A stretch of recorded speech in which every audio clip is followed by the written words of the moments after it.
सर्वशक्तिमान पिता, आपके इकलौते पुत्र प्रभु यीशु मसीह के नाम से हम धन्यवाद करते हैं, आदर महिमा तुझे देते हैं।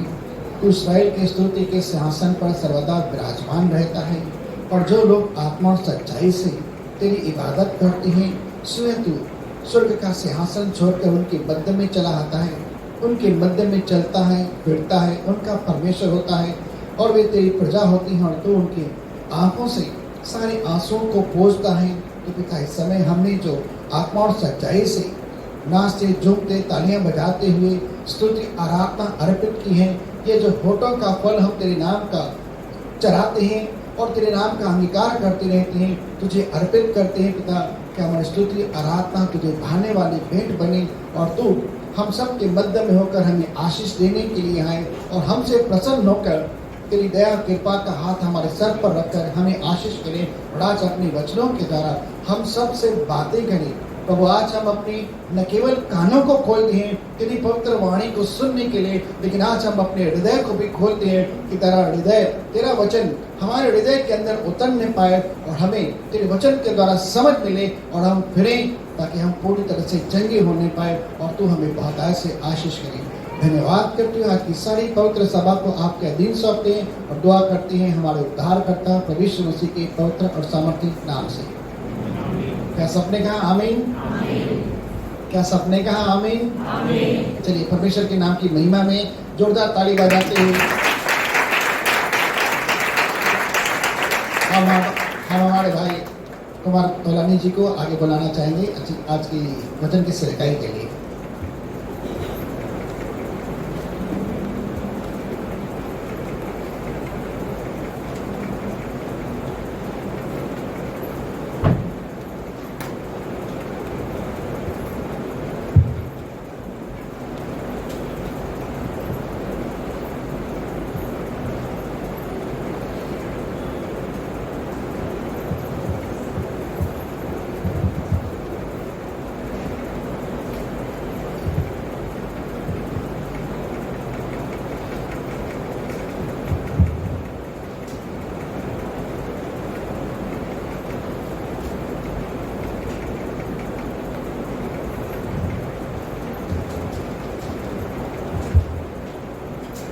मेरे ऊपर का पंखा प्लीज बंद कीजिए, पंखा बंद कीजिए। सेकंड कोरिन्थियंस तीसरा अध्याय उसका 6वां वचन।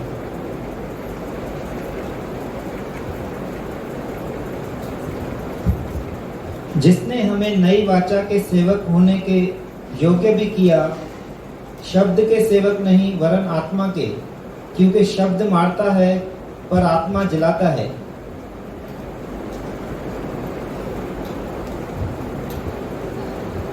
हालेलुया। मेरे बाइबल के पन्ने उठ रहे।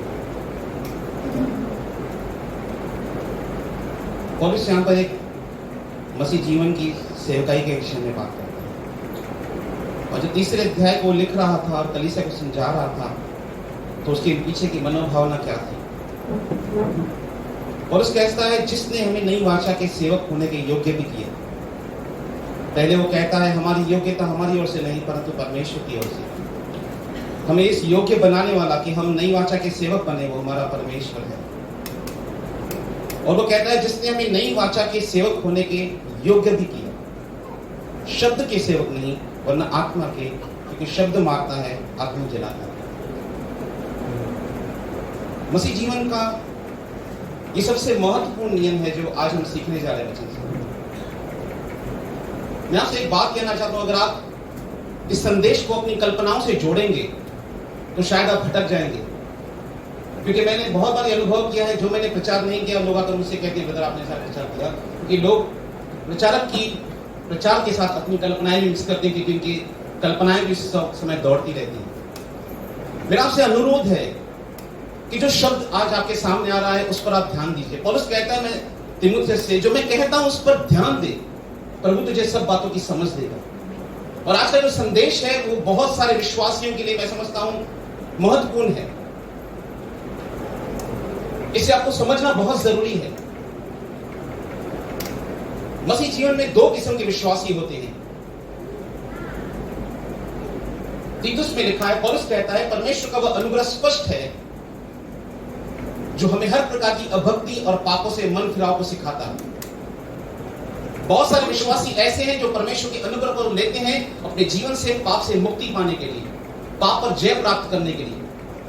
पर बहुत सारे विश्वासी, जैसे यहूदा की पुस्तक में लिखा है, वे हमारे परमेश्वर के अनुग्रह को लुचपन में बदल डालते हैं।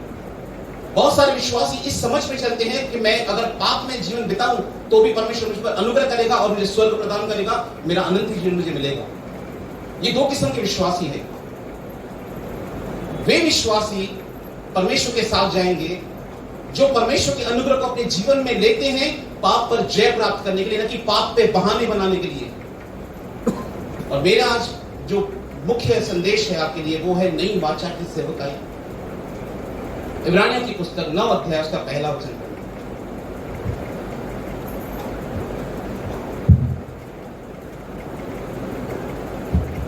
निदान उस पहली वाचा में भी सेवा के नियम थे। निदान पहली वाचा में भी सेवा के नियम थे। जब मूसा की व्यवस्था बनाई गई उसमें भी कुछ नियम थे। और इस नई वाचा की सेवा जो है वो क्या है? जब मैं सेवा के विषय में सोचता था पहले, तो मुझे ऐसे लगता था सुसमाचार प्रचार करना है, कलीसिया में जाना है, प्रार्थना करनी है, लोगों को सुसमाचार सुनाना है। मुझे सेवकाई यही लगती थी कि मैं ये जाके सेवकाई करूं जाकर। ये सेवकाई है परमेश्वर की। पर मसीह जीवन के 17 साल के बाद जब मैं कुछ समय पहले बाइबल पढ़ रहा था, तब मुझे ये शब्द मिले कि सेवकाई होती क्या है। सेवकाई एग्जैक्टली ये नहीं है कि मैं जाके सुसमाचार प्रचार करूं, ये सेवकाई है। सेवकाई ये है पहले जो रोमन्स 12 उसके 1 और 2 में लिखी है। पढ़िए, ये महत्वपूर्ण वचन आपके सामने आ रहा है। रोमियो 12, 1 और 2। इसीलिए हे भाइयों, मैं तुमसे परमेश्वर की दया सिमरन दिलाकर विनती करता हूँ कि अपने शरीरों को जीवित और पवित्र और परमेश्वर को भावता हुआ बलिदान करके चढ़ाओ, यही तुम्हारी आत्मिक सेवा है। यही तुम्हारी आत्मिक सेवा है। क्या है हमारी आत्मिक सेवा? एक विश्वासी की आत्मिक सेवा क्या है? इस बात को हमेशा याद रखिए। जब उत्पत्ति की पुस्तक में परमेश्वर के पास 2 लोग आते हैं भेंट और बलिदान लेकर, उसमें से एक व्यक्ति था हाबिल और एक व्यक्ति था केन। लिखा है परमेश्वर ने हाबिल और इसकी भेंट को ग्रहण किया। परमेश्वर ने हाबिल की भेंट को बाद में ग्रहण किया, पहले परमेश्वर ने हाबिल को ग्रहण किया। लिखा है परमेश्वर ने कैन और उसकी भेंट को ग्रहण न किया, क्योंकि परमेश्वर ने कैन को ग्रहण नहीं किया, इसलिए उसकी भेंट को भी ग्रहण नहीं किया। अगर परमेश्वर आपके जीवन को ग्रहण नहीं करता है, वो आपकी किसी प्रकार की सेवा को ग्रहण नहीं करेगा। चाहे आप दशमांश कितना भी कलीसिया में, चाहे आप कितने भी प्रार्थना करें, कितने लोगों को भी सुसमाचार सुनाएं, कुछ भी परमेश्वर के लिए आप करें, अगर आपका जीवन परमेश्वर के निकट ग्रहण योग्य नहीं है, वो आपकी किसी चीज को ग्रहण कभी नहीं करेगा। और मेरा उद्देश्य आज को प्रचार करने का यह है कि आप ग्रहण योग्य बने परमेश्वर के सामने, क्योंकि मसीह ने आपको इसलिए बुलाया है कि आप ग्रहण योग्य बने। और उस कहता है अपने शरीर को जीवित, पवित्र और प्रभु को पसंद आने वाली भेंट जैसा चढ़ाओ। ये तुम्हारी आत्मिक सेवा है। कैसे करें ये आत्मिक सेवा? 2 में कहता है, पढ़िए, और इस संसार के सदृश न बनो। इस संसार के सदृश न बनो, परंतु तुम्हारी बुद्धि के नए हो जाने से, तुम्हारी बुद्धि के नए हो जाने से तुम्हारा चाल चलन भी बदलता जाए। तुम्हारा चाल चलन बदलना चाहिए। आपके व्यवहार से, आपके जीवन से मसीहत दिखनी चाहिए। पौलुस कहता है अब मैं जीवित ना रहा, मसीह मुझ में जीवित है। इसका कहने का यह अर्थ नहीं कि मैं कभी मिस्टेक्स नहीं करता अपनी पर्सनल लाइफ में। पौलुस कहता है हम उस पर विशेष ध्यान नहीं जाते हैं। अपने शरीर को एक बलिदान बनाइए, जीवित। कैसे? उसके लिए बहुत ही अच्छा एग्जाम्पल है बाइबल में। वो लिखा है एफिसियों उसके 5 उसके 2 वचन पढ़े। मैं सच कहता हूं अगर आज आपने ये बातें मिस कर दी और आपकी कल्पनाएं कहीं और हैं, तो मैं सच कहता हूं आप उस बात को समझ नहीं पाएंगे।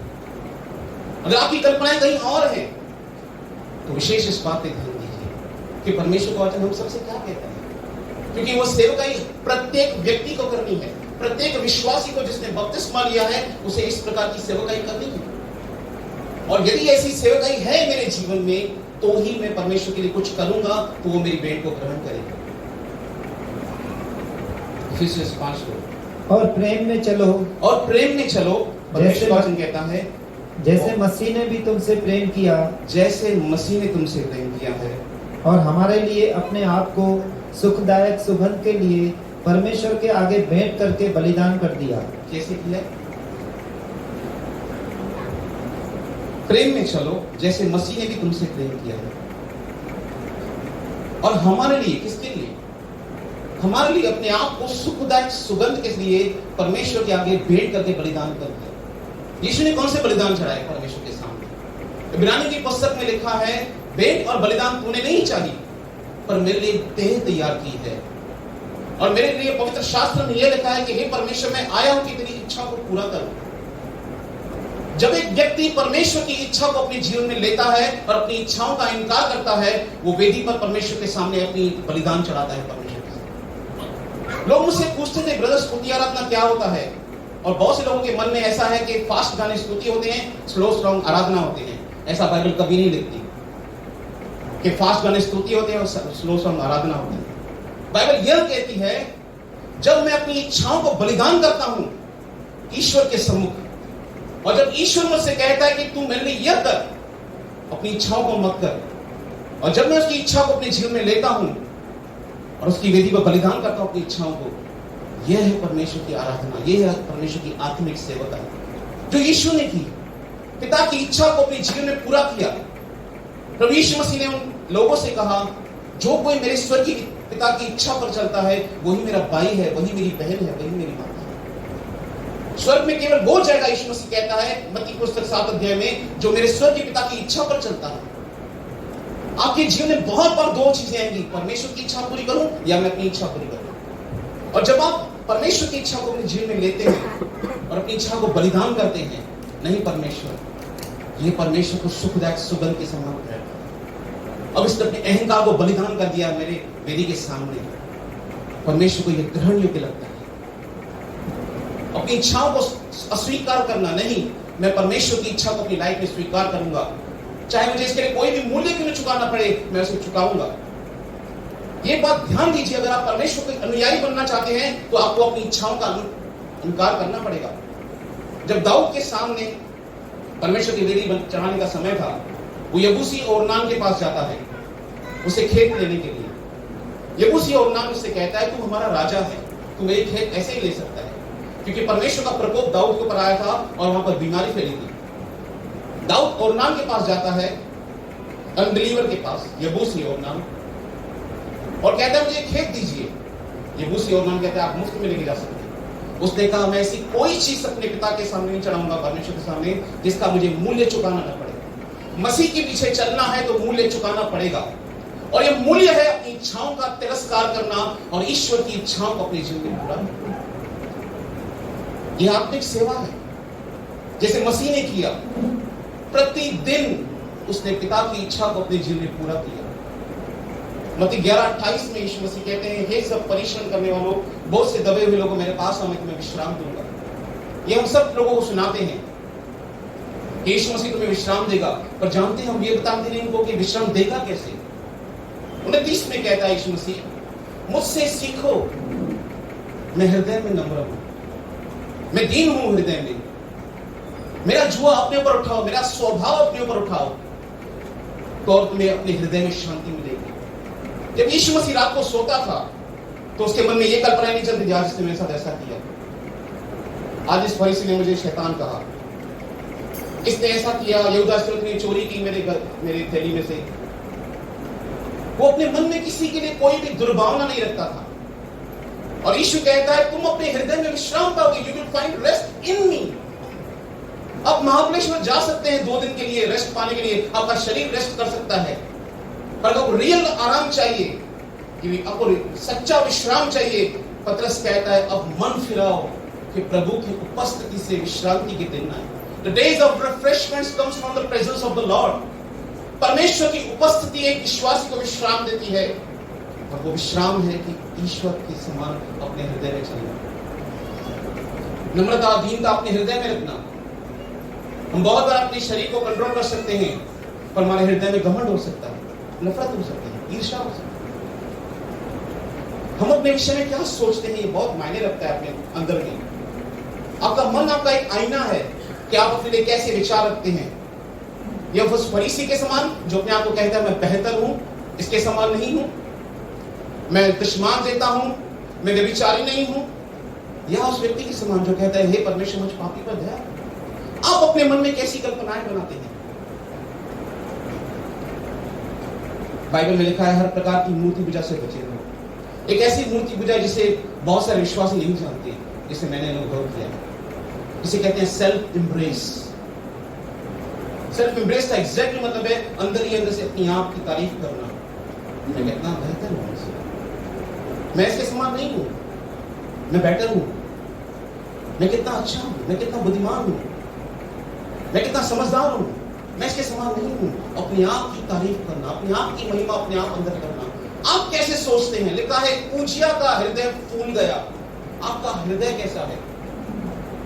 शायद आपकी फिजिकल टेस्ट करके बता सकते हैं कि हार्ट में स्वेलिंग है, पर परमेश्वर जानता है कि इसके हृदय में आत्मति से कैसा फूला हुआ है इसका, और ये सबके साथ लागू है। कोई व्यक्ति छूटा नहीं है इससे, कोई व्यक्ति छूटा नहीं है। और परमेश्वर का वचन ये कहता है कि हमें परमेश्वर की सहायता से, पवित्र आत्मा की सहायता से, जैसे पौलुस कहता है, मैं अपनी देह को मारता और कूटता और अपने वश में लाता हूं कि ऐसा ना हो कि मैं औरत को प्रचार करूं और खुद किसी से अयोग्य गिना जाऊं। कैसे मारता था पौलुस? वो 8:13 में कहता है रोमन्स की पुस्तक में, यदि आत्मा के द्वारा देह की क्रियाओं को मारोगे तो जीवित रहोगे। वो पवित्र आत्मा की शक्ति के द्वारा देह की क्रियाओं को मारता है। आप में से कोई व्यक्ति अपने शरीर को कंट्रोल नहीं कर सकता है, न अपने विचारों को संयंत्रण कर सकता है। आपको पवित्र आत्मा की जरूरत है। लिखा है पवित्र आत्मा के द्वारा पवित्र बनकर हम प्रभु के सामने आते हैं। आपको कुछ करना नहीं है कि मुझे कुछ करना पड़ेगा, 2 घंटे बाइबल पढ़नी पड़ेगी, 4 घंटे प्रार्थना करनी पड़ेगी, तब मैं पवित्र बलिदान बन जाऊंगा। जब मैं नया ना विश्वासी था, मेरे मन में ऐसी कल्पनाएं आती थी, जब मैं पाप मुझसे होता था, मैं कहता था अपने मन में मैं अभी 2 घंटे बाइबल पढ़ूंगा, अभी फास्टिंग करूंगा। हम कर्मों की धार्मिकता में जा रहे हैं। फिर से विश्वास कीजिए जो प्रभु यीशु मसीह ने क्रूस पे कर दिया है। विश्वास कीजिए कि आप मसीह में नई सृष्टि में। विश्वास कीजिए। यह आत्मिक सेवकाई है जिसे हर एक विश्वासी को करनी है, किसी पास्टर को, किसी एल्डर को, किसी प्रचारक को नहीं। आपने बपतिस्मा लिया, आपकी जिम्मेदारी बन जाती है कि आप एक आत्मिक सेवक बने। और जानते हैं आत्मिक सेवकाई करने से पहले सबसे महत्वपूर्ण बात है विश्वासियों को सबसे निकलने की। आज मेरा उद्देश्य वो है प्रचार करने का। आत्मिक सेवकाई शुरुआत करने से पहले या करने के बाद एक रुकावट एक मसीह के जीवन में आती है, और उस रुकावट के कारण वो विश्वासी बहुत बार आनंद के साथ परमेश्वर की सेवा नहीं कर पाते। एक दबाव रहता है परमेश्वर का, अगर मैं परमेश्वर की सेवा नहीं कर पाया तो। हम कोई इंजीनियरिंग क्लासेस में नहीं है कि परमेश्वर में परसेंटेज बेस अनुसार हमारे साथ चले। हम एक दबाव के अंदर न बने कभी भी। हम पढ़ना चाहेंगे इब्रानी की पुस्तक,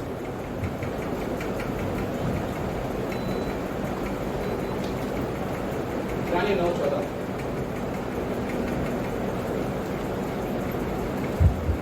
तो मसीह का लहू जिसने अपने आप को सनातन आत्मा के द्वारा परमेश्वर के सामने निर्दोष चढ़ाया, तुम्हारे विवेक को मरे हुए कामों से क्यों न शुद्ध करेगा, ताकि तुम जीवित परमेश्वर की सेवा करो। तो मसीह का लहू जिसने अपने आप को सनातन आत्मा के द्वारा, पवित्र आत्मा के द्वारा परमेश्वर के सामने निर्दोष चढ़ाया, यीशु मसीह तुम्हारे विवेक को, तुम्हारे कॉन्शियस को, तुम्हारे विवेक को मरे हुए कामों से क्यों न शुद्ध कर सकेगा, जिससे तुम जीवित परमेश्वर की सेवकाई कर सको।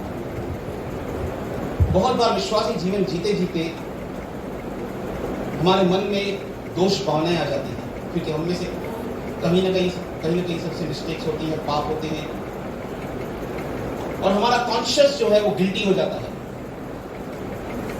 हमारा जो विवेक है वो अशुद्ध हो जाता है, और उस अशुद्ध विवेक को विश्वास लेकर चलता है, और उस अशुद्ध विवेक में उसे क्या महसूस होता है, क्या फीलिंग होती है कि परमेश्वर को मैं कैसे प्रश्न करूं, मेरे से तो पाप हुआ है, मैं कैसे इससे बाहर निकलूं, अशुद्ध विवेक से मैंने गलती कर दी है, मैंने पाप कर दिया है परमेश्वर को। ये बात सत्य है कि हम सब में से कहीं ना कहीं पाप होते हैं। कोई करता है, कोई सोचता है, कोई सोचता है, वो कोई करता है। पाप हर एक से होता है। और जब किसी के जीवन में पाप हो जाता है विश्वासी के, उसे ऐसा लगता है कि मैं सेवकाई कैसे करूं, मैं आगे कैसे बढ़ूं परमेश्वर की सेवकाई करूं। जब आदम ने पाप किया तो वो आदम जाके छुप गया और परमेश्वर ने उसे आवाज दी, हे आदम तू कहां है? आदम को कौन छुपा रहा था? आदम का कॉन्शियस उसे गिल्टी करार कर रहा था कि तू प्रभु के सामने नहीं जा सकता। उसका विवेक उसे दोषी करार कर रहा था कि तू कैसे परमेश्वर के सामने जाए, तू नंगा है, तू नहीं जा सकता आगे उसके, वो पवित्र है, तू अपवित्र है। और आदम जाके छुप गया परमेश्वर से। और यही कॉन्शियस, गिल्टी कॉन्शियस, दोषी विवेक हमें मसीह के पास जाने को रुकावट डालता है। मेरी इच्छा थी कि मैं आज आपको एक सीन दिखाऊं पिक्चर का, मसीह मुसाफिर का, पर मेरे पास तैयारी नहीं थी, पर मैं आपको बताऊंगा अपने मुख से वो सीन कैसा था पिक्चर में। मसीह मुसाफिर एक परमेश्वर के दास का लिखित पुस्तक है, उस पर एक पिक्चर बनी है।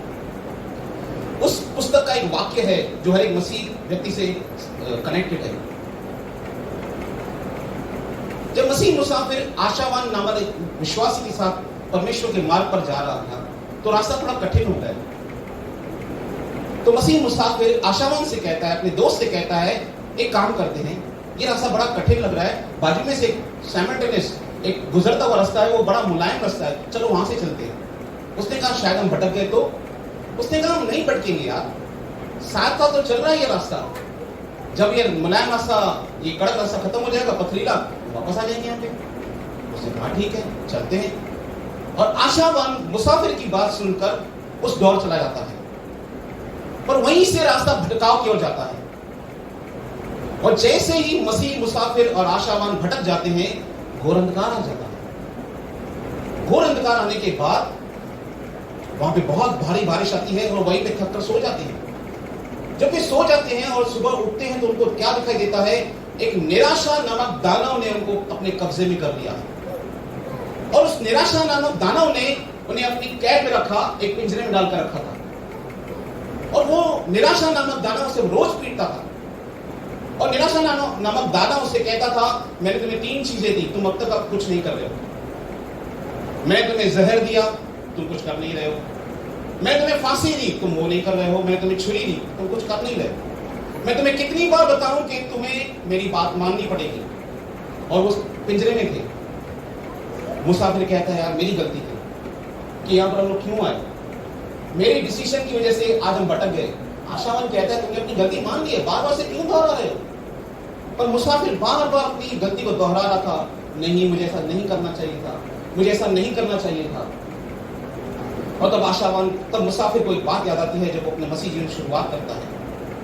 अनुवादक नामक एक व्यक्ति उससे मिला, उसे दिखाया था एक व्यक्ति पिंजरे के अंदर बैठा है और उस पिंजरे का दरवाजा खुला हुआ है। एक बुजुर्ग व्यक्ति है, पिंजरे के अंदर बैठा हुआ है, चिल्ला रहा है, कोई आशा नहीं, कोई आशा नहीं, कोई आशा नहीं। और मुसाफिर कहता है, आप ऐसे क्यों हैं? पर वो इतना निराश हो चुका था, वो कहता है, कोई आशा नहीं है मेरे जीवन के अंदर। और जैसे ही मसीह मुसाफिर इस बात को याद करता है, मुसाफिर कहता है, ये तो मैं था जो कह रहा था कि मेरे पास कोई आशा नहीं। उसने कहा, आशा का विपरीत, निराशा का विपरीत क्या है? उसने कहा, आशा। और जैसे ही उसने आशा कहा, उसके हाथ में चाबी आ गई और वे पिंजरे को तोड़कर दानव से मुक्ति पाते हैं। बहुत बार जब हम गलती करते हैं, पाप करते हैं, वो निराशा नामक दानव जो शैतान का विचार है हमारे मन में आता है, तू कैसे परमेश्वर का काम कर सकता है? तूने तो उसे बहुत बार निराश किया है, तू कैसे उसकी सेवकाई कर सकता है? तू सिद्ध ही नहीं है, तू इतना टैलेंटेड नहीं है, तूने कितनी गलतियां की अपनी मसीह जीवन के अंदर, तू कैसे कर सकता है? तू कैसे सेवकाई कर सकता है? तू कैसे एक अच्छा सेवक बन सकता है? तूने तो बहुत मिस्टेक्स की अपने जीवन में। पर मैं आपको बताना चाहता हूं, आपका अशुद्ध विवेक मसीह से धोखा शुद्ध कर सकता है। मुझे आप बताइए, आपने उद्धार कैसे प्राप्त किया? पापों की क्षमा आपने कैसे प्राप्त की? कौन सा कर्म किया आपने जो आपको पापों की क्षमा मिली है? आप में से कोई विश्वासी मुझे बताए कि मैंने ये काम किया और मुझे धार्मिकता मिली है। हम सब ने यीशु मसीह पर विश्वास किया है कि यीशु ने सलीब पर मेरे पापों को उठाया है, और वही बाइबल मुझे बताती है कि मसीह मेरे विवेक को शुद्ध करता है। मैं जानता हूं बहुत सारे विश्वासी इस गिल्टी कॉन्शियस के अंदर हैं, इस दोषी भावना के अंदर हैं, और जब वो दोषी भावना में रहते हैं, एक विश्वासी जब दोषी भावनाओं का शिकार होता है, वो शैतान का आसान शिकार बन जाता है। वो आपके मन पर हमले करेगा शैतान, कि आप अपने आप को एक हारा हुआ, त्यागा हुआ, कमजोर विश्वासी, जैसे मुआ हुआ विश्वासी पढ़ पाएंगे। आप कहेंगे मैं क्या करूं? मेरे जीवन में मुझसे मिस्टेक्स हो गई हैं, मैंने गलत स्टेप्स लिए अपनी लाइफ के अंदर, मैंने कोई ऐसा काम कर दिया है जिससे लगता है मुझे कोई क्षमा नहीं है। जानते हैं मैं आपको कैसे बता सकता हूं? कि जब मैंने परमेश्वर के विरुद्ध पाप किया अपने मसीह जीवन के अंदर, न जाने कितने वर्षों तक मैंने गिल्टी कॉन्शियस लेकर जीवन बिताया, मैंने दोषी विवेक के साथ जीवन बिताया। ऐसा भार, ऐसा मन में बोझ था कि मैंने परमेश्वर के विरुद्ध पाप किया है। क्या वाकई मुझे ग्रहण करेगा? क्या वाकई मैं परमेश्वर का सेवक बन पाऊंगा? कहीं मेरी बुलाहट मेरे हाथ से चली गई है क्या? क्या वाकई परमेश्वर मुझसे प्रेम करना बंद कर दिया है? बाइबल में लिखा है, तो जिसने अपने आप को सनातन आत्मा के द्वारा प्रभु के सामने निर्दोष करके चढ़ाया, तुम्हारे विवेक को मरे हुए कामों से क्यों न शुद्ध करेगा कि तुम जीवित परमेश्वर की सेवकाई करो। अगर आपको परमेश्वर की सेवकाई करनी है, आत्मिक सेवकाई, तो मैं चाहता हूं, मैं ये समझाना चाहता हूं, आपके हृदय से गिल्टी कॉन्शियस निकलना बहुत जरूरी है। बहुत से लोग कहते हैं, मतलब आप इंग्लिश का उपयोग करते हैं, आपको हिंदी में कहता हूं, दोषी भावना वाला हृदय। और ये दोष हमारे हृदय में कब आता है? जब हम परमेश्वर के विरुद्ध जाते हैं। मेरा संदेश उन व्यक्तियों के लिए आज, उन विश्वासियों के लिए है जो पाप से लड़ रहे हैं, उनके लिए नहीं है जो पाप को एंजॉय करते हैं। मेरा वचन उन व्यक्ति विश्वासियों के लिए नहीं है जो पाप में पड़कर पाप की सुख में रहते हैं। ये उपदेश उनके लिए नहीं है। मेरा प्रचार, मेरा उपदेश आज उन विश्वासियों के लिए है जो पाप से लड़ना चाहते हैं, पाप से हार गए हैं शायद, पर पाप से लड़ना चाहते हैं। इब्रानियों की पुस्तक 12 अध्याय 1 में लिखा है, आओ उद्धार के कर्ता यीशु की ओर ताकते रहिए। तुम्हारी ऐसी पाप से मुठभेड़ नहीं हुई कि तुम्हारा लहू बहा हो। तुम उस देश को जो तुम्हें पुत्र के समान दिया गया है भूल गए। पढ़िए वचन, इब्रानियों 12 अध्याय। इस कारण जबकि गवाहों का ऐसा बड़ा बादल हमको घेरे हुए हैं, तो आओ हर एक रोकने वाली वस्तु और उलझाने वाले पाप को दूर करके वह दौड़ जिसमें हमें दौड़ना है, धीरज से दौड़े और विश्वास के कर्ता और सिद्ध करने वाले यीशु की ओर ताकते रहें, जिसने उस उन्माद के लिए जो उसके आगे लड़ा है, लज्जा की कुछ चिंता न करके क्रूस का दुख सहा और सिंहासन पर परमेश्वर के दाहिने जा बैठा। इसीलिए उस स्थान पर ध्यान करो जिसने अपने विरोध में पापियों का इतना वाद विवाद सह लिया कि तुम निराश होकर हियाव न छोड़ दो। इस कारण जबकि गवाहों का ऐसा बड़ा बादल हमको घेरे हुए हैं, तो आओ हर एक रोकने वाली वस्तु को। पौलुस कहता है गलातियों में, तुम तो भली बात ही दौड़ रहे थे, अब तुम्हें किसने रोक दिया कि तुम सत्य को न मानो? हर एक रोकने वाली वस्तु एक विश्वासी को विश्वास में बढ़ने के लिए बहुत सारी चीजें उसे रोकती हैं। पौलुस कहता है, लेखक कहता है, हर एक रोकने वाली वस्तु को दूर करके, उलझाने वाले पाप को दूर करते, जो हमें बहुत आसानी से पाप में गिराता है, उसे दूर करते हुए जिसमें हमें दौड़ना है, धीरज से दौड़े। विश्वास के कर्ता सिद्ध करने वाले यीशु की ओर ताकते रहे, जिसने उस आनंद के लिए जो उसके आगे धरा था, लज्जा की कुछ भी चिंता न की,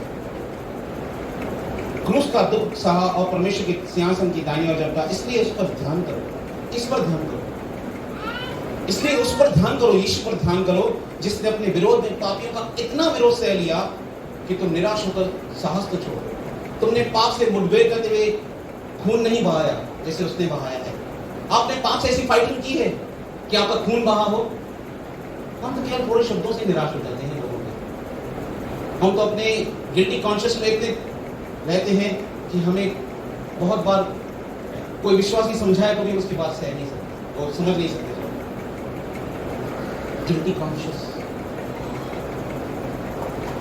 रोमन्स की पुस्तक। जैसे मैंने कहा, आज का उपदेश उन लोगों के लिए नहीं जो परमेश्वर के पाप को पर परमेश्वर के अनुग्रह को पाप के लिए इस्तेमाल करते हैं, जैसे बहुत से लोग करते भी हैं आज की तारीख में। आज उपदेश उन लोगों के लिए है जो पाप से लड़ना चाहते हैं, जो पाप पर जय पाना चाहते हैं, पर कहीं ना कहीं स्ट्रगल कर रहे हैं। रोमियोस 7 अध्याय 21 से लेकर 25 तक पढ़ेंगे। ये एक ऐसा व्यक्ति है जिसने परमेश्वर की बहुत अच्छी तरीके से सेवकाई की है, और ये व्यक्ति अपने जीवन की सच्चाई को सबके सामने प्रकट करता है। और क्या कहता है जानते हैं? पढ़िए। सो मैं यह व्यवस्था पाता हूँ और कहता है, इस प्रकार मैं ये व्यवस्था पाता हूँ कि जब भलाई करने की इच्छा करता हूँ, जब मैं भलाई करने की इच्छा करता हूँ, मेरे अंदर इच्छा है भलाई करने की, तो बुराई मेरे पास आती है। तो क्या आता है? पाप मेरे सामने आता है। जब मैं हृदय में इच्छा करता हूँ कि मैं अच्छा करना शुरू करूंगा, तब पाप मेरे सामने आ जाता है। क्योंकि मैं भीतरी मनुष्य से तो परमेश्वर की व्यवस्था से बहुत प्रसन्न रहता हूँ। मेरे अंदरूनी जीवन से, मेरे भीतरी मनुष्यत्व से मैं परमेश्वर की व्यवस्था से बहुत खुश हूँ। परंतु मुझे अपने अंगों में दूसरे प्रकार की व्यवस्था दिखाई पड़ती है। मुझे अपने अंगों में कहीं न कहीं पाप दिखाई देता है। पौलुस कहता है, ये प्रत्येक विश्वासी की स्ट्रगल है कि वो अंदर से एक शुद्ध विवेक जीवन बिताना चाहता है, परमेश्वर की सेवा करना चाहता है। ये वही व्यक्ति है जिसने ये वचन लिखा है कि हम आत्मिक रीति से पिता की सेवा करते हैं। और यही व्यक्ति कहता है कि मैं अंदर से तो परमेश्वर की व्यवस्था से बहुत खुश रहता हूं, पर मुझे अपने अंगों में अलग व्यवस्था दिखाई देती है, मुझे अपने शरीर में पाप दिखाई देता है। ये बात सिद्ध है कि हमारा ये शरीर सिद्ध नहीं है। इसलिए यीशु मसीह जब पुनरुत्थान के दिन आएगा, हमें एक नई दे दी जाएगी जिसमें कोई पाप नहीं है।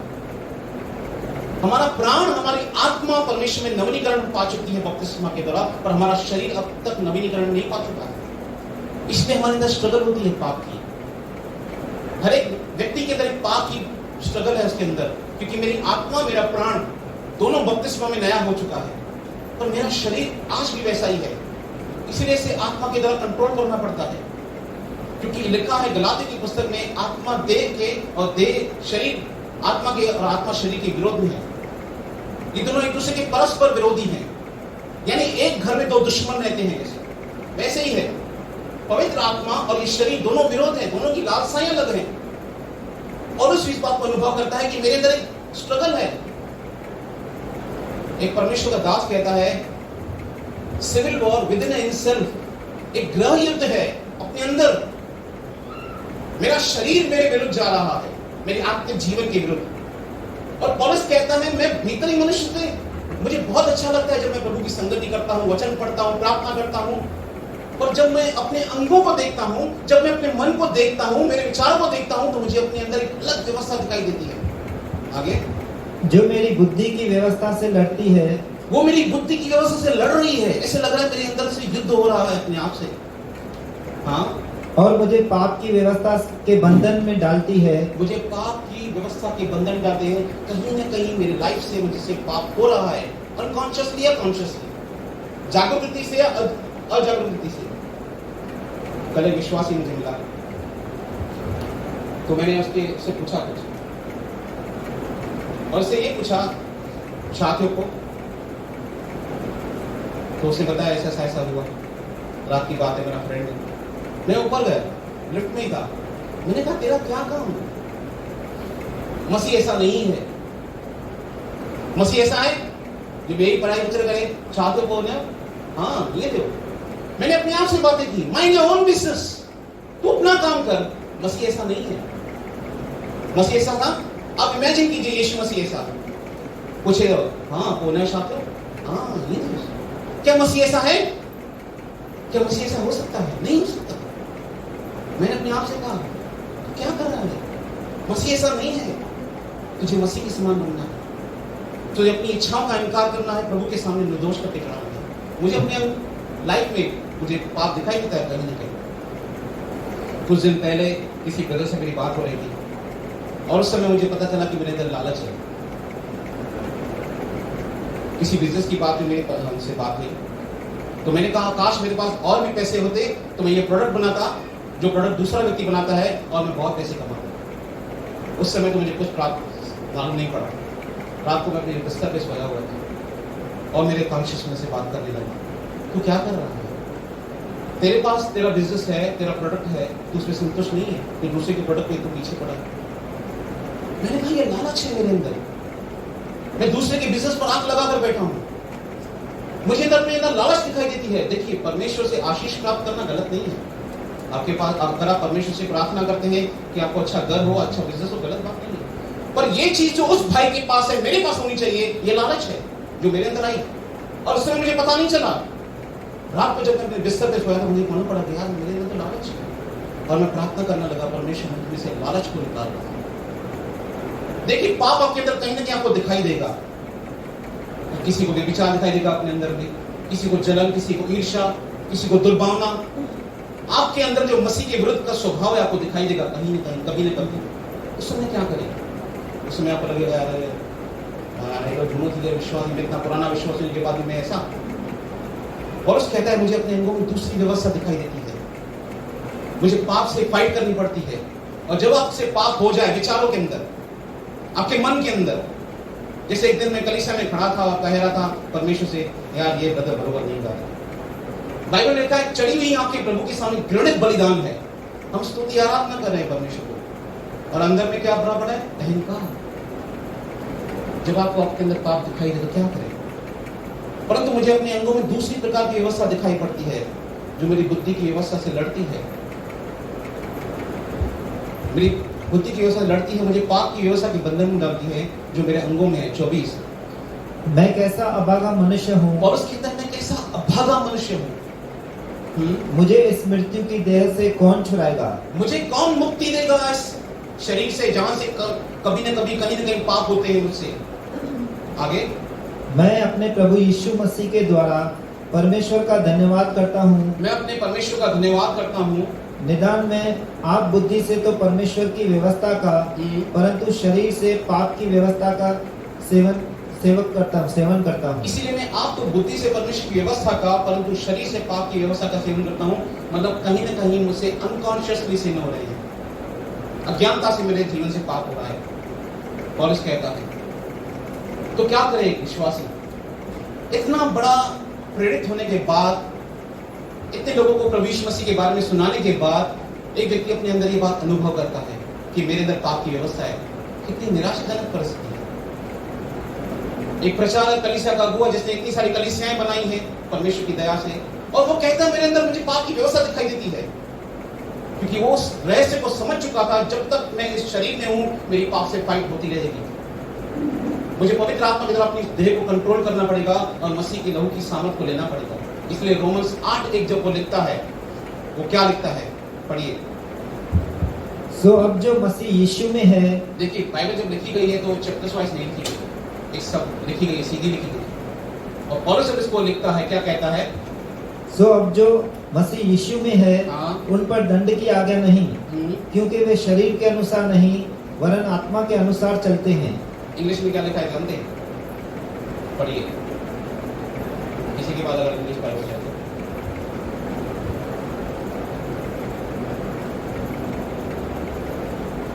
मैं पढ़ता हूँ।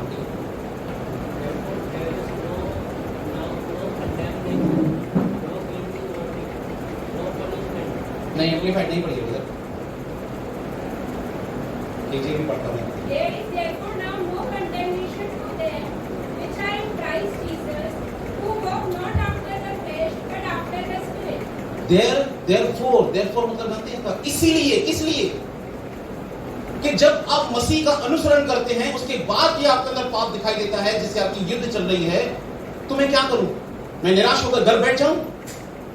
वो कहता है therefore, इसलिए there is no condemnation, उस व्यक्ति के ऊपर दोष भावनाएं नहीं आनी चाहिए, क्योंकि अब हम शरीर के अनुसार नहीं पर हम पवित्र आत्मा के अनुसार चलते हैं। मेरी बात को ध्यान से सुनिएगा और समझिएगा। मैं आपको ये नहीं सिखा रहा कि पाप से एडजस्ट करना सीखिए।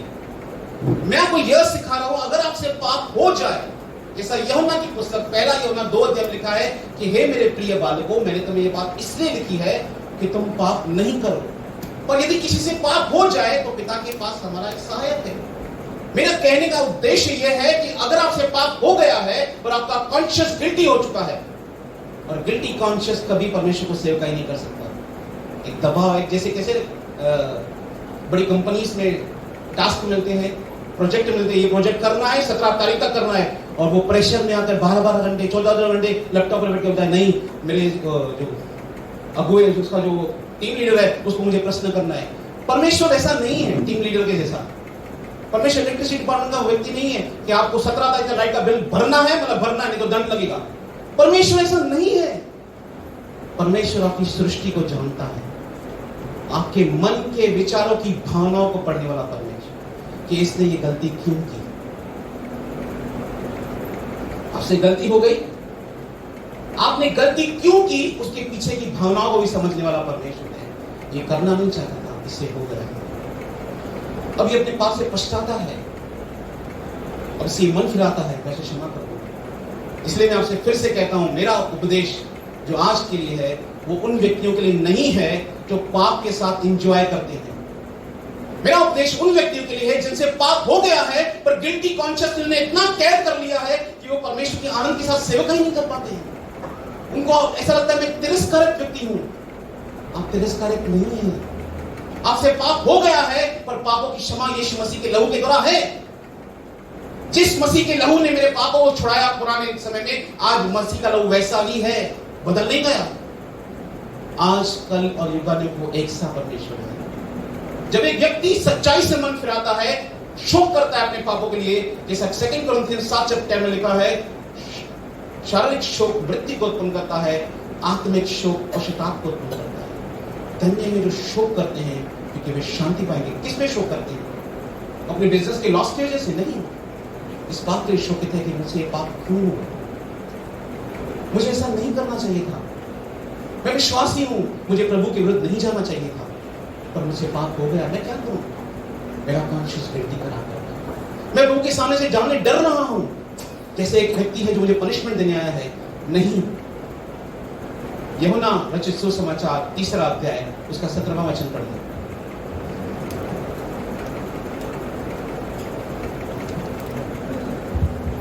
परमेश्वर ने अपने पुत्र को जगत में इसीलिए नहीं भेजा, परमेश्वर ने अपने पुत्र को जगत में इसलिए नहीं भेजा कि जगत पर दंड की आज्ञा दे। यीशु मसीह कहता है, मैं तुम्हें दोषी करार करने के लिए नहीं आया हूं। मैं तुम्हारे अरेस्ट वारंट लेकर नहीं आया कि तुम पापी हो। इंग्लिश में लिखा है, पढ़िए सिस्टर, इंग्लिश में।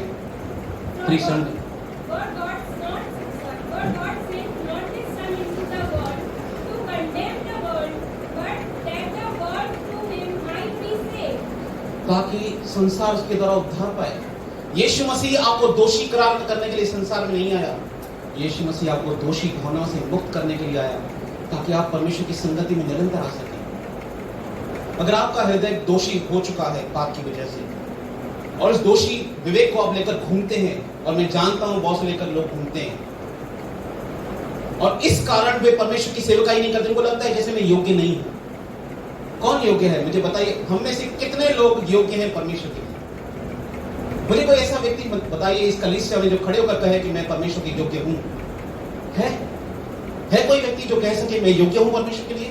पौलुस कहता है हमारी योग्यता उसकी ओर से, उसने हमें योग्य बनाया है, उसने हमें पवित्र किया है, उसने हमें निर्दोष करार किया है। जिसने पूर्व काल में मुझे निर्दोष करार किया, वो आज भी मुझे निर्दोष करने के लिए तैयार है। लिखा है, जब हम उसके द्वारा धर्मी ठहरे तो उसकी क्रोध से क्यों बचेंगे? जानते इंग्लिश में क्या लिखा है? We are justified by his blood. Justified का इंग्लिश हिंदी का अनुवाद जानते हैं क्या है? जस्टिफिकेशन का मतलब क्या होता है? जब मैंने जस्टिफिकेशन के मतलब को समझा था, ऐसे लग रहा था जैसे बाहर उतर गया। जस्टिफिकेशन का मतलब ऐसा है जैसे मैंने कभी कोई गलती की ही नहीं है। जानते हैं इसका मतलब जस्टिफिकेशन का?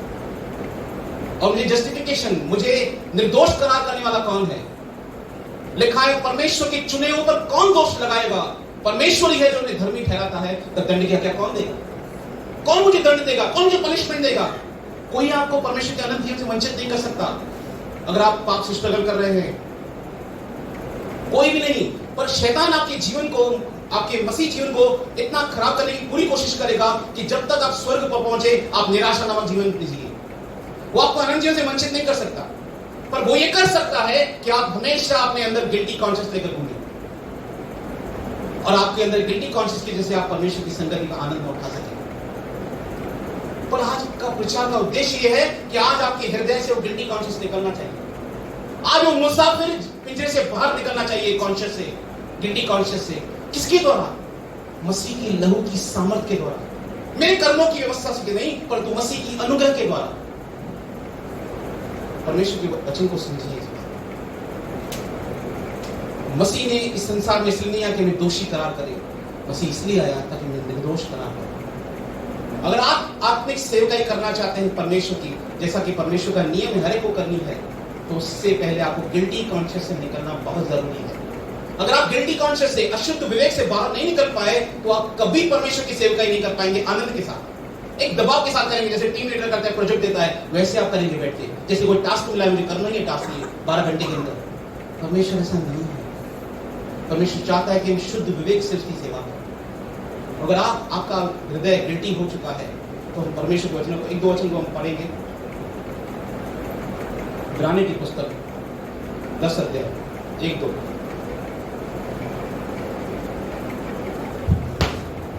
क्योंकि व्यवस्था जिसमें आने वाली अच्छी वस्तुओं का प्रतिबिंब है, पर उनका असली स्वरूप नहीं। इसीलिए उन एक ही प्रकार के बलिदानों के द्वारा जो प्रति वर्ष अचूक चलाए जाते हैं, पास आने वालों को कदापि सिद्ध नहीं कर सकती।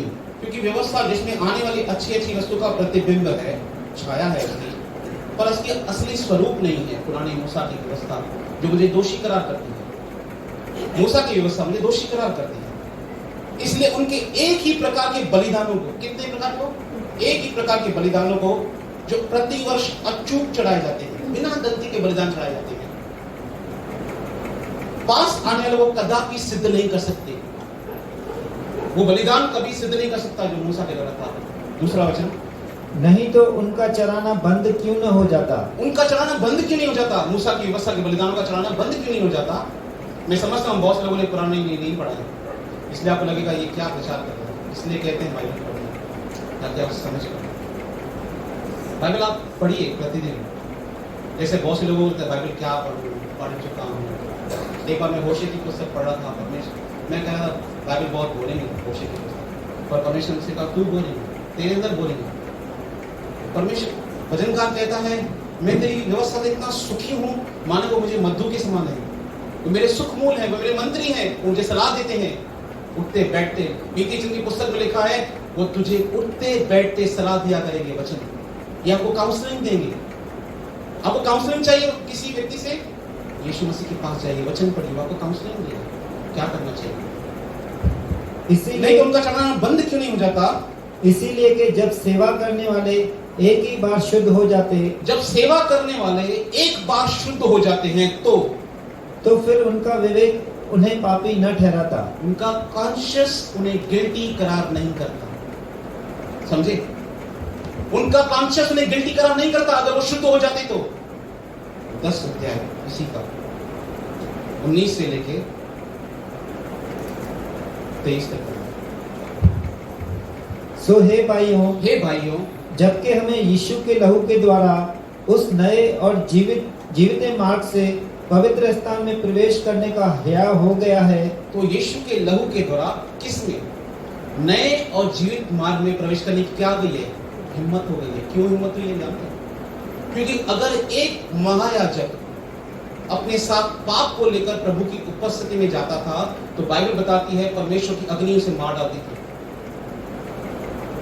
दाऊद का एक व्यक्ति था बुकी, उसने परमेश्वर की वाचा के संदूक को केवल हाथ लगाया और परमेश्वर की उपस्थिति में उसे मार दिया। नादाब और अबीहू ने, हारून के पुत्रों ने परमेश्वर के सामने ऐसा बलिदान चढ़ाया जो प्रभु ने मना की थी। प्रभु की ओर से अग्नि निकली और उसने मार दिया। लोग डरते थे परमेश्वर के पास जाने के लिए, कहीं मैं मर न जाऊं, मेरे अंदर पाप है, मैं कैसे जाऊं परमेश्वर के सामने, मुझे मार नहीं डाले मेरा परमेश्वर। क्या आज आपके अंदर इसी अवसर कि परमेश्वर को मार न डाले? मैं कैसे जाऊं उसके पास? मेरा कॉन्शियस मुझे दोषी करार कर रहा है। हिम्मत रखो, यीशु का लहू तुम्हें हर एक अधर्म से धो सकता है। वो तुम्हें मारेगा नहीं, वो तुम्हें दोषी करार करने के लिए नहीं आया, तुम्हें दोष मुक्त करने के लिए आया। इसलिए हे भाइयों, जब हम यीशु के लहू के द्वारा उस नए और जीवित मार्ग में, पवित्र स्थान में प्रवेश करने की हिम्मत हो गई है हमें। कल्पना कीजिए, एक महायाजक अंदर गया है और परमेश्वर की उपस्थिति से मार डाला है, और नेक्स्ट टाइम आपका बारी है, आप कैसे जाएंगे? कल्पना कीजिए, एक महायाजक गया है, परमेश्वर की उपस्थिति पाप की वजह से उसे मार डाला है, सेकेंड ईयर आपका टर्न है अंदर जाने का, आप कैसे जाएंगे? डर डर के? अरे कॉन्शियस नहीं, हाँ हुआ है, इसको ऐसा बोला था, इसको ऐसा बोला था, ये बलिदान चढ़ दिया, हाँ वो बलिदान चढ़ दिया, सब कुछ कर दिया, फिर भी दोषी करार, डर कहीं मार न डालना। परंतु परमेश्वर की लहू के द्वारा हमें पवित्र स्थान में प्रवेश करने का हयाल हो गया। हाँ, जो उसने पर्दे अर्थात अपने शरीर में से होकर हमारे लिए अभिषेक किया है। हमारे लिए उसने अभिषेक किया है। हारून को अभिषेक किया गया था परमेश्वर के साथ पास जाने के लिए, हमें अनॉइंटिंग किया गया है यीशु मसीह के। तुम्हारा तो वो अभिषेक उसकी ओर से किया गया है, इसलिए कोई जरूरत नहीं कि तुम्हें कोई सिखाए। पहला यूहन्ना 2:2 हमारा अभिषेक हो चुका है प्रभु की संगति में जाने के लिए। हाँ, और इसीलिए कि हमारा ऐसा महान याजक है जो परमेश्वर के घर का अधिकारी है। तो परमेश्वर के घर का अधिकारी है, एक महान याजक है, परमेश्वर के सामने याजक बैठा है यीशु। हाँ, तो आओ हम सच्चे मन और हम सच्चे मन, मतलब मैं इसको इंग्लिश में पढ़ना चाहूंगा क्योंकि बहुत बार मन और हार्ट को उन्होंने अनुवादित सही नहीं किया। इसके एक मिनट बदल,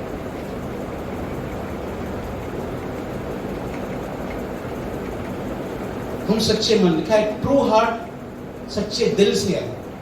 सच्चे दिल का मतलब ये नहीं कि मुझे पाप नहीं होता, सच्चे दिल से आए कि हाँ परमेश्वर मुझसे गलती हो गई। हम सच्चे मन और पूरे विश्वास के साथ, पूरे विश्वास के साथ किस पर विश्वास करें? कि मसीह मेरे लिए बलिदान हुआ है। पहला यूहन्ना 4 में लिखा है हमें उसके प्रेम का विश्वास है, हमें परमेश्वर का विश्वास है। क्या आपको परमेश्वर के प्रेम पर विश्वास है? हमें परमेश्वर पर विश्वास है, पर आपको क्या परमेश्वर के प्रेम पर विश्वास है? ये अलग है। पूरे विश्वास के साथ और विवेक को दोष दूर करने के लिए हृदय पर छिड़काव लेकर, लिखा है इंग्लिश में गिल्टी कॉन्शियस से निकलने के लिए, अशुद्ध विवेक से शुद्ध होने के लिए। हाँ, और देह को शुद्ध जल से धुलवाकर परमेश्वर के समीप जाएं। देह को शुद्ध जल से धुलवाकर किसके पास जाए? परमेश्वर के समीप आए। और अपनी आशा के अंगीकार को दृढ़ता से थामे रहें। अपनी आशा के अंगीकार को दृढ़ता से थामे रहें। मैं आपको क्या समझाना चाहता हूँ? 10:22 में जो लिखा है वही समझाना चाहता हूँ कि आप मसीह के लहू को लीजिए, जिसने आप अपने आप को सनातन आत्मा के द्वारा चढ़ाया था कि आपका गिल्टी कॉन्शियस निकले। क्योंकि अगर आपके अंदर से दोष भावना नहीं निकली, आप कभी सेवकाई नहीं कर पाएंगे आनंद के साथ, आत्मिक रीति से। अगर आप में से हर एक व्यक्ति आत्मिक सेवक बनना चाहता है, आपको गिल्टी कॉन्शियस से निकलना बहुत जरूरी है। और गिल्टी कॉन्शियस मेरे कर्मों के द्वारा मुझे नहीं मिलेगा। हाणे मां प्रार्थना करूं जाऊं, मां बाइबल पढ़ूं जाऊं, को मां कर्म सिखोती हूं। ये कर्मों की व्यवस्था है। लिखा है बाइबल में, रोमन्स की पुस्तक 10 अध्याय में, वे परमेश्वर की धार्मिकता से अनजान होकर अपनी धार्मिकता स्थापित करना चाहते हैं जो कर्मों की है। कर्मों से कोई व्यक्ति परमेश्वर को प्रश्न नहीं कर सकता। अगर आपका कॉन्शियस आपको गिल्टी करार करता है, जैसा मेरा कॉन्शियस मुझे बहुत बार गिल्टी करार करता है, तो मैं क्या करता हूँ? जब मैं इस बात को समझ चुका हूं, अब मैं एक ही काम करता हूं। जब मुझसे पाप होता है मेरे विचारों के अंदर, मैं एक ही काम करता हूं, मैं परमेश्वर के पास जाता हूं और विश्वास करता हूं कि प्रभु मुझसे प्रेम करता है। मैं थिस्सलुनीके की पुस्तक पढ़ रहा था, लास्ट क्वेश्चन में बात करना चाहता हूं। और मैं उस समय कल्पना कर रहा था, तो सही कल्पना, बहुत बार हम बुरी कल्पना नहीं करते।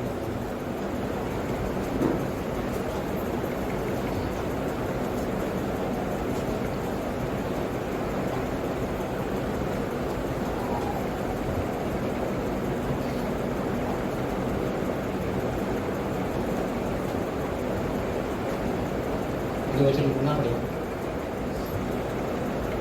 एक मिनट दीजिए।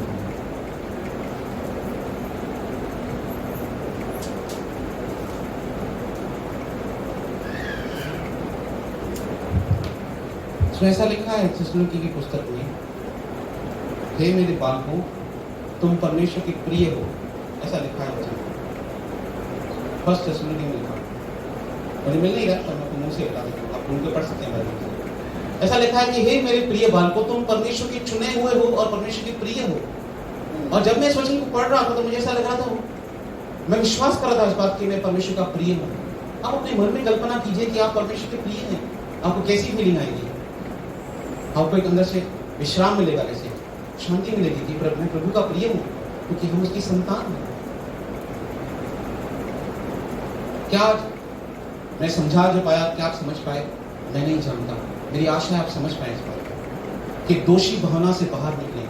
अगर आपको एक आत्मिक सेवकाई करनी है तो आपको दोषी भावना से निकलना बहुत जरूरी है। मैं फिर से कहता हूं, क्योंकि मसीह जीवन में दो किस्म के विश्वास होते हैं। एक वे विश्वासी जो परमेश्वर के अनुग्रह को लुचपन में बदल डालते हैं, जो पाप करते हैं और कहते हैं पाप हो गया तो क्या करेंगे, ऐसा तो होगा ही होगा, पाप का थींदो थींदो ब्रदर, कुछ भी क्यों, पाप का थींदो ही थींदो। ऐसे विश्वासियों का स्वर्ग जाना भी बहुत कठिन है, जो ऐसी मानसिकता के साथ चलते हैं।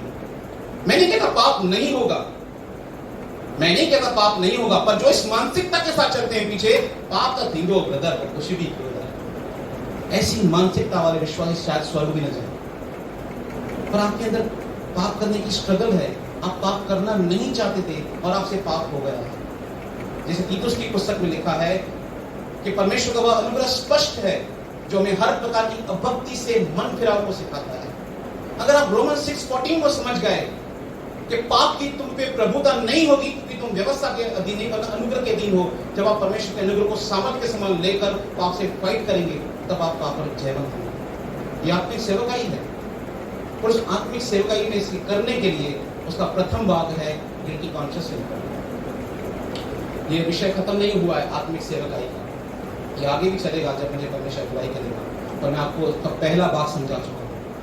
अगर आपको आत्मिक सेवकाई करनी है तो आपको अंदर से दोषी भावनाएं बाहर निकालनी है, अपनी कर्मों से नहीं, मसीह की लहू की सामर्थ पर विश्वास करें ताकि आप दोष भावना से मुक्त हो सकें। प्रभु आपको उन वचनों के द्वारा आशीष करे।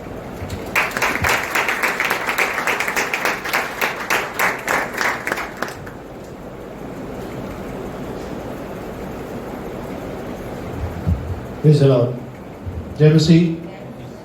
प्रभु आपसे बहुत प्यार करता है, तब भी जब आप बहुत अच्छे धर्मी हैं, बहुत अच्छे व्यक्ति हैं, प्रभु के मार्गों पर चलते हैं। बेशक प्रभु आपसे प्यार करता है। प्रभु तब भी आपसे बहुत प्यार करता है जब हम आप पाप करते हैं, हमसे पाप हो जाता है, हम अधर्मी हैं, तो भी मेरा प्रभु आपसे बहुत प्यार करता है। लेकिन प्रभु जब हम पाखंड करते हैं बहुत गुस्सा करता है। पाखंड का मतलब यह है कि हूँ तो मैं अधर्मी, पाप कर रहा हूँ, लेकिन दिखा क्या रहा हूँ, मैं धर्मी हूँ, मैं धर्मी हूँ, मैं अच्छा हूँ, लेकिन अंदर से पाप कर रहा हूँ। परमेश्वर यहाँ पर गुस्सा करता है। पाप तो हो रहा है, लेकिन हमें क्षमा मांगनी है और विश्वास करना है कि यीशु मसीह के लहू ने मुझे शुद्ध कर दिया है और हमें आगे बढ़ते रहें। इसलिए अपने पड़ोसी से कहिए, प्रभु आपसे बहुत प्यार करता है। अभी आगे वाले भाई से, आगे वाली बहन से, जो बहनों से कहिए, प्रभु आपसे बहुत प्यार करता है। प्रभु का आपके ऊपर ध्यान है, उसकी नजर आपके ऊपर है। कहिए, प्रभु का ध्यान आपके ऊपर है। हर वक्त वो आपकी तरफ देखता है कि आप किस तरह से आप बढ़ रहे हैं। प्रभु आपकी परिस्थितियों को भी जानता है, आपकी सिचुएशन को भी जानता है, लेकिन फिर भी मेरा प्रभु आपसे बहुत बहुत प्यार करता है। एक जोरदार ताली प्रभु के प्रेम के लिए। बहुत ही अच्छा वचन आज की सुबह के घड़ी हमने सुना है, और धन्य आप लोग जो भोर को, मतलब बहुत लोगों के लिए तो असुर आज इतनी जल्दी तो कोई उठते नहीं। हम लोग रात को 2-3 बजे तक बैठते हैं मोबाइल के ऊपर, तो 10, 11, 12, कोई तो 2 बजे उठता है, लेकिन आप 8:30 बजे आए हैं, भोर को आए हैं प्रभु के वचन को सुनने के लिए।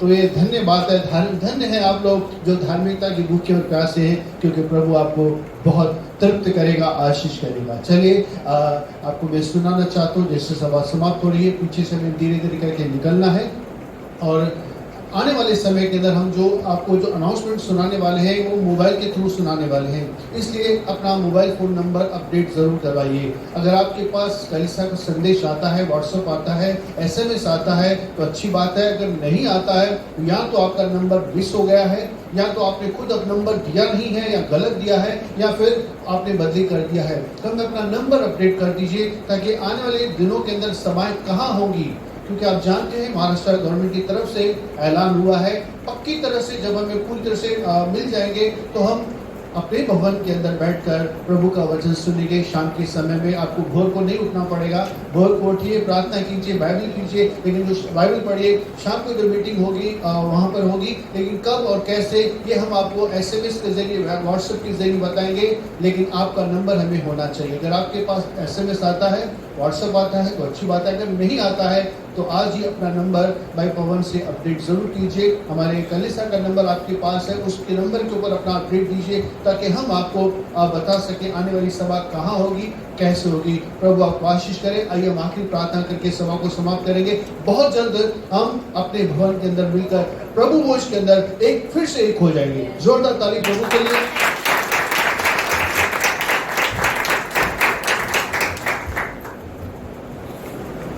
हम सब अपनी आंखें बंद करेंगे। जो लोग सेवकाई के अंदर आगे बढ़ना चाहते हैं मेरे साथ इस प्रार्थना को करेंगे।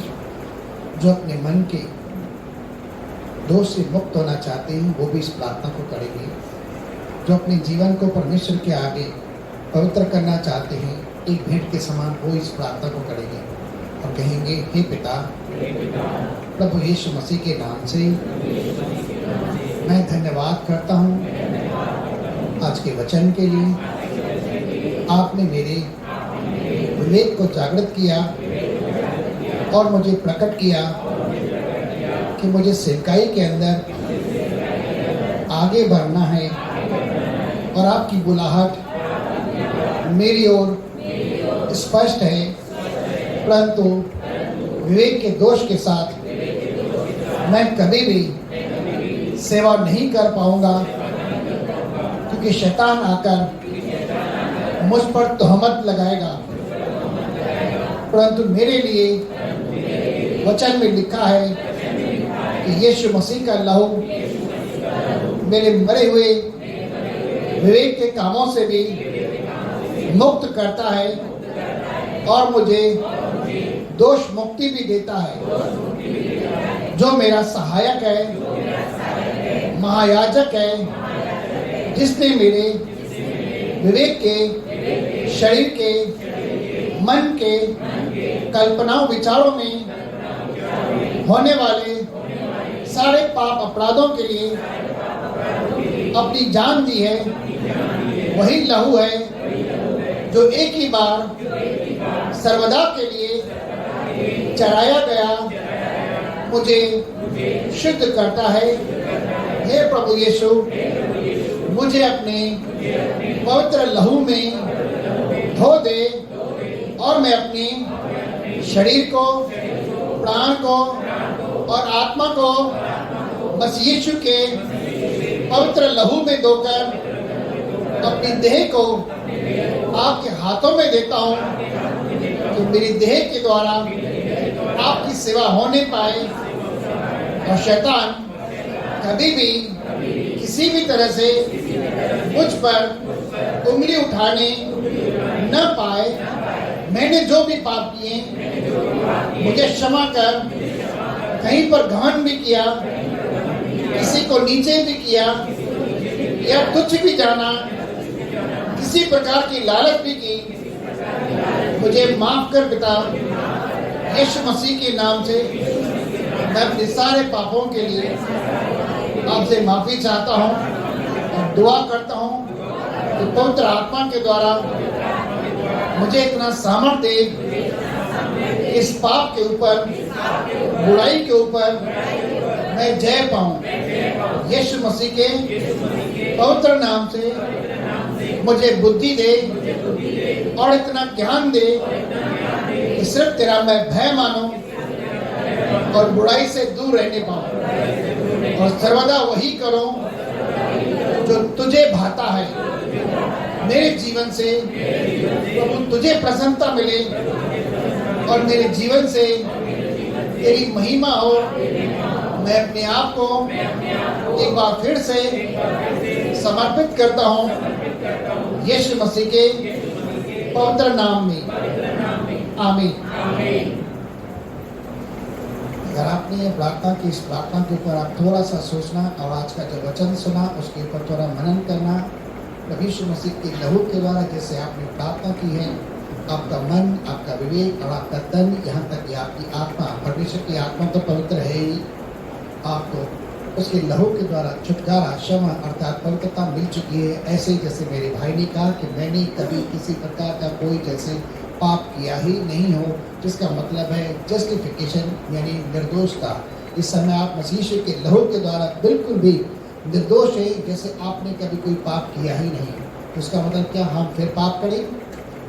क्या फिर अपने आप को दोष दें या शैतान महाराज को क्या कहे हाँ भाई? नहीं, आप सभी पापों से मुक्त हैं। आमीन। और यीशु के लहू के द्वारा ही आप सिर्फ शुद्ध हैं। चलिए हम अंतिम प्रार्थना करते हैं। सर्वशक्तिमान पिता प्रभु यीशु मसीह के नाम से आपका दिल से धन्यवाद करते हैं आपकी सुंदर स्तुति आराधना के लिए कि आपने इस सुबह के समय प्रभु हमारी आराधना और स्तुति को स्वीकार किया और अपने सुंदर शब्दों के द्वारा आज अपने हमारे विवेक से, हमारे मन से, हमारे कंसाइंस से बातें की और यीशु के लहू के द्वारा और आज की हमारी प्रार्थना को सुनने के द्वारा हमें पवित्र किया। हम सारी महिमा तुझे देते हैं, सारा जलाल गौरव सिर्फ आपके पवित्र नाम को देते हैं और धन्यवाद करते हैं कि इसी तरह से हमारा जीवन चले कि हम प्रथम स्थान तुझे देने वाले बने, सुबह का पहला स्थान तुझे देने वाले, कि तेरे वचन के ऊपर अध्ययन मनन हो, प्रार्थना हो, आराधना हो, ताकि हम आगे का जीवन पूरी तरह से तेरी इच्छा के निमित्त जी पाए और तेरी महिमा हमारे जीवन के द्वारा हो नहीं पाए। हम सारी बातों के लिए आपका धन्यवाद करते हैं, सारा आदर महिमा जलाल तुझे देते हैं। हमारे जीवन में हम घटे अपनी स्वभाव में, अपनी इच्छाओं अभिलाषाओं में, परंतु हमारे अंदर मसीहत बने यीशु मसीह के पाक पवित्र नाम से, आमीन। एक और रिक्वेस्ट करता हूँ, धीरे धीरे हम जैसे निकलेंगे यहाँ से, अभी अंतिम प्रार्थना नहीं हुई है। यदि आप में से कोई भाई या बहन किसी प्रकार का दशमांश अर्पण या किसी प्रकार की भेंट भी